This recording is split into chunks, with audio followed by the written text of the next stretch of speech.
Isa ang Davao Region sa mga kilalang probinsya na mayaman sa mga produktong agrikultura. Bukod dito, marami ring tourist attractions na matatagpuan sa iba't ibang bahagi ng rehiyon. Isa sa mga pinakatanyag na atraksyon sa bahagi ng Davao del Sur ay ang Mount Apo, na tinaguriang pinakamataas na bundok sa Pilipinas. Maliban sa Mount Apo, marami pang magagandang tanawin ang Davao del Sur dahil napanatili ang pag-aalaga sa kalikasan sa tulong ng mga lumad na nakatira sa paanan ng bundok. Isa ang mga Bagobo sa mga indigenous people na nakatutulong sa pangangalaga sa kalikasan. Ang pangkat na ito ay kilala sa tawag na Bagobo Tagabawa. Tagabawa, ibig sabihin ay sila ang mga people of the South na nakatira sa paanan ng bundok. Iniingatan ng mga Bagobo Tagabawa na panatilihing buhay ang kanilang kultura at maipasa pa sa susunod na henerasyon sa pamamagitan ng pagbabahagi ng kanilang tradisyonal na sayaw. Ang paghahabing patuloy na pinagkakakitaan ng mga kababaihang Bagobo at lalong-lalo na sa paraan ng pagluluto.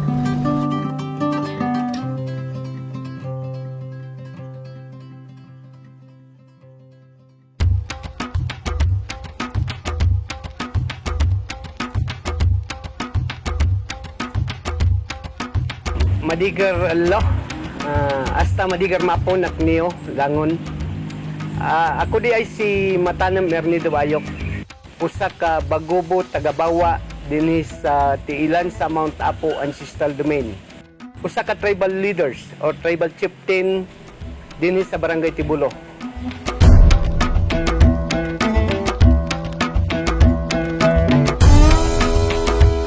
Ang atong Mount Apo, si Apo Sandawa, napalibutan siya sa tribo.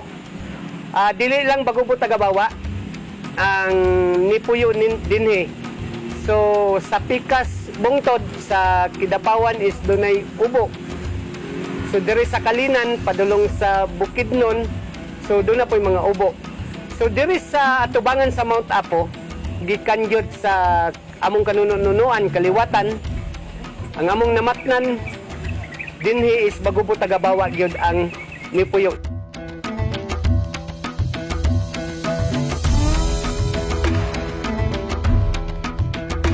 So ang nilutlot tradisyon gyud na namo nga Bagobo Tagabawa.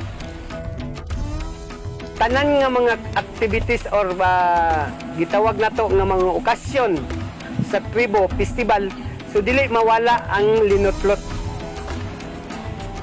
So kana gikan gyud sa among kanunuan nga usa ka pagluto nga pagkaon nga naay luto nimo sa kawayan nga nakahatag pod og nindot nga benepisyo sa makakaon niini tungod kay ang natural nga mga gamit nga mahalo sa linutlot sama sa sabaw niana nga natural gyud nga tubig sa kawayan gagikan sa kawayan nga nadugang sa atong gata nga gigamit niana.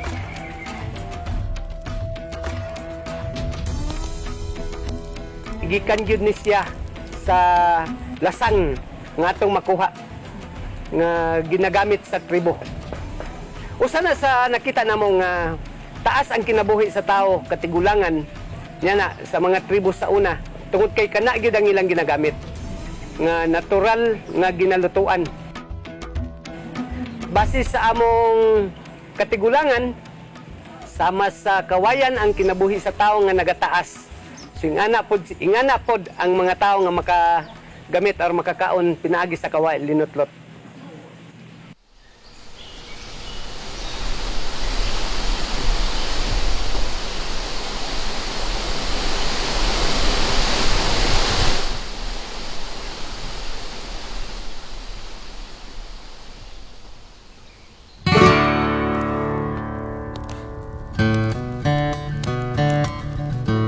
Ngayong buwan ng Abril, ating ipinagdiriwang ang Filipino Food Month kung saan ating itatampok ang iba't ibang klase ng native Pinoy dish at delicacies.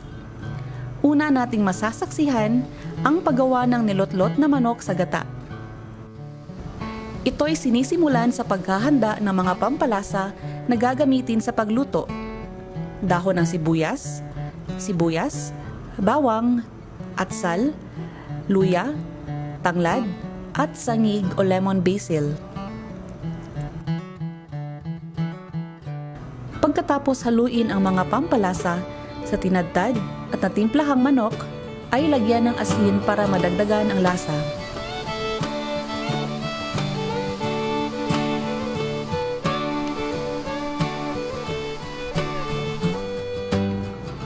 Bukod sa paggamit ng mga katutubo ng sangig o lemon basil bilang sangkap sa pagluto, ay mainam din itong panggamot sa ubo.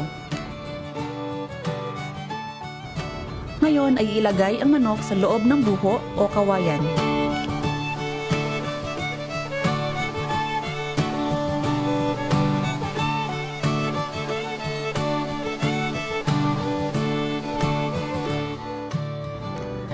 Pagkatapos ibuhos ang gata, maaari nang takpan ang tuktok ng kawayan gamit ang dahon ng saging.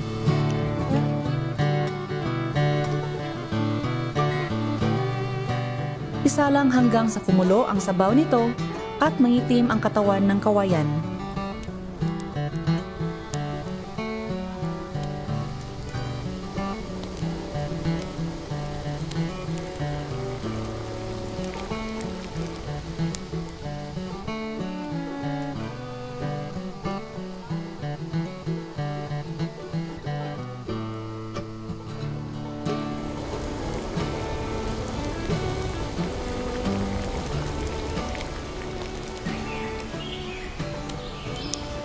Pagkatapos ng mahigit kumulang na 20 minuto, ay luto na ang nilutlot na manok sa gata.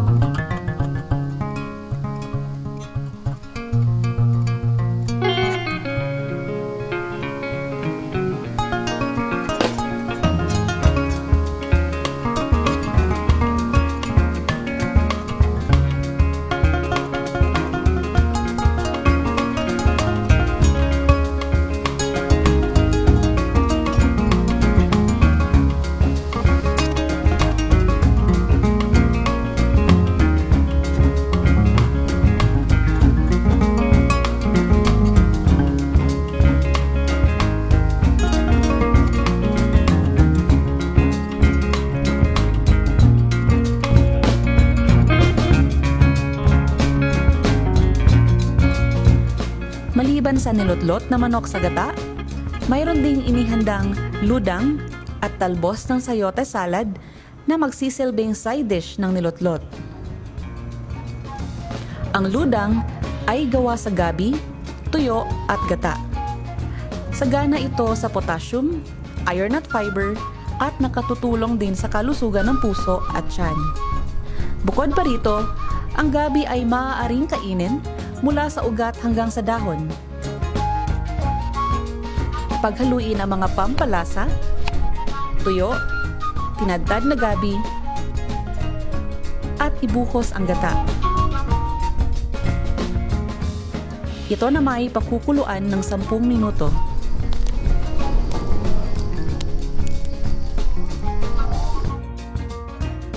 Ang talbos ng sayote salad naman ay isang side dish na mataas sa fiber, vitamin B at C. Paghiwa-hiwalayin ang dahon ng sayote at hugasan. Pagkatapos ay lutuing bahagya ng ilang minuto at halu-haluin.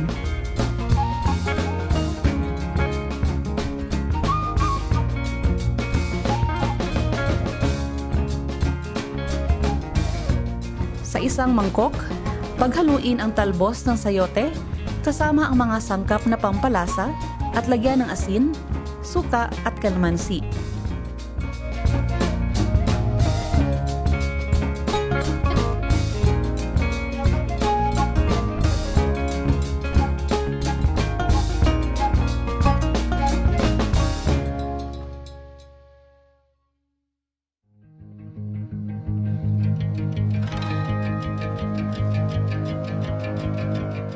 Gamit ang likas yaman, nagagawa ng mga Bagobo Tagabawa na panatilihin ang kanilang kultura sa pamamagitan ng pagpreserba ng katutubong paraan sa pagluluto, gaya ng nilotlot na manok sa gata.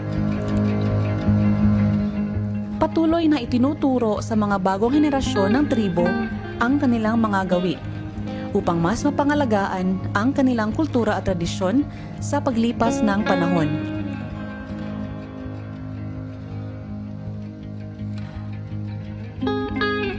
Kinahanglan magpabilin ang kultura sa Bagobo Tagabawa para makita sa mga sumusunod nga mga henerasyon nga mauni ang Bagobo Tagabawa. So pinaagi ni ini mapreserba gyud ang kultura sa Bagobo Tagabawa. Ang patuloy na pagkilala at pagdiriwang ng katutubong pagkain ay isang mabisang paraan upang mapangalagaan ang kulturang Pilipino.